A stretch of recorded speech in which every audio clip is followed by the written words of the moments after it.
General Asim Munir یہ ناپسندیدہ ترین فوجی افسر تھے اس روبوٹ کے پاپولر کے نزدیک، سب سے ناپسندیدہ.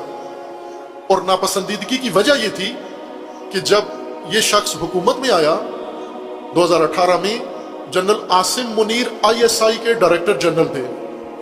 ISI جو مرکزی پاکستان کا خفیہ ادارہ ہے، سلامتی کا ادارہ ہے، جو ہر چیز کی اوپر نظر رکھتا ہے ملک کے اندر اور ملک کے باہر، تاکہ پاکستان کی سلامتی کو کوئی مشکل نہ ہو. اس کو یہ شخص ناپسند تھا دو وجہ سے. ایک، ایران کا جب اس نے دورہ کیا تھا تو یہ عاصم منیر ساتھ گئے تھے، ISI کا سربراہ ہونے کے ناطے ان کا بنتا تھا جانا، ساتھ گئے. اور ایران میں جو جا کر اس نے باتیں کی اور قبول کیا کہ پاکستان کے اندر دہشت گردی، یعنی یہ اس وقت میں نے تبصرہ کیا تھا کہ یہ سارے حقائق تھے جو اس نے بیان کیے، لیکن بحیثیت وزیر اعظم پاکستان کا یہ خیانت تھی پاکستان کے ساتھ.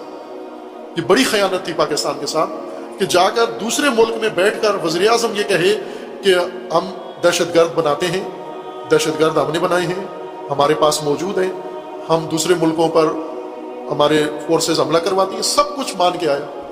اب یہ جرنیل ISI کے سربراہ انہوں نے روکا کہ یہ غلط کام کر رہے ہو.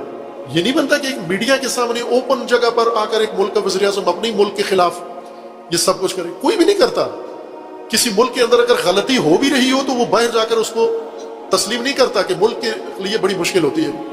باہر کیف یہ ایک وجہ تھی مخالفت کی. دوسری، ان کی جو پیرنی زوجہ تھی جس کے جادو سے انہیں حکومت ملی، اور حکومت ملنے کے لیے بھی اس پیرنی نے جو نسخہ اس کے لیے لکھا وہ بہت ہی قبیح تھا.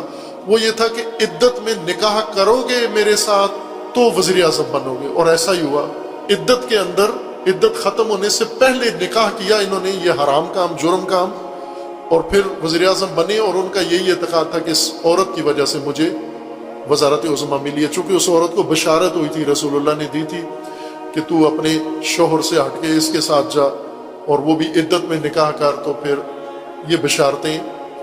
باہر کیف اس عورت اور اس عورت کے دیگر جو تعلقاتی لوگ تھے ان کی کرپشن کے ثبوت، جنرل عاصم منیر جب ISI کے سربراہ تھے انہوں نے ثبوتوں کے ساتھ، پروف کے ساتھ بتایا کہ یہ لوگ ٹھیک نہیں ہیں، یہ وزیر اعظم کے گھر میں جو لوگ ہیں اور وزیر اعظم کے ارد گرد آئے ہوئے لوگ ہیں یہ غلط لوگ ہیں، یہ کرپٹ لوگ ہیں. اور انہیں یہ بات بہت بری لگی اور انہوں نے جنرل کو ISI کے عہدے سے ہٹا دیا اور ان کی جگہ پر دوسرا سربراہ آ گیا جو ان کا بڑا چہیتا تھا. خوب یہ جنرل بہت ناپسندیدہ قیادت تھی ان کے لیے. لیکن انہوں نے پھر ایک تو یہ کام کیا جب یہ وزیر اعظم تھے، دوسرا جب ان کا تختہ گول ہو گیا، اقتدار ختم ہو گیا اور اب اس اقتدار کے سوخ میں چیخنا چلانا شروع کیا، تو اسی دوران جنرل باجوہ کی مدت ملازمت پوری ہو گئی. نیا قائد چننا تھا. نیا قائد چننے کے لیے اس جماعت نے اور اس شخص نے، اس گروہ نے، اس ٹولے نے ایڑی چوٹی کا زور لگایا کہ جنرل عاصم منیر فوج کا سربراہ نہ بنے کسی قیمت پر. پورا زور لگایا. اس کے پورے ثبوت ان کے پاس موجود ہیں کہ یہ شخص نہ آئے.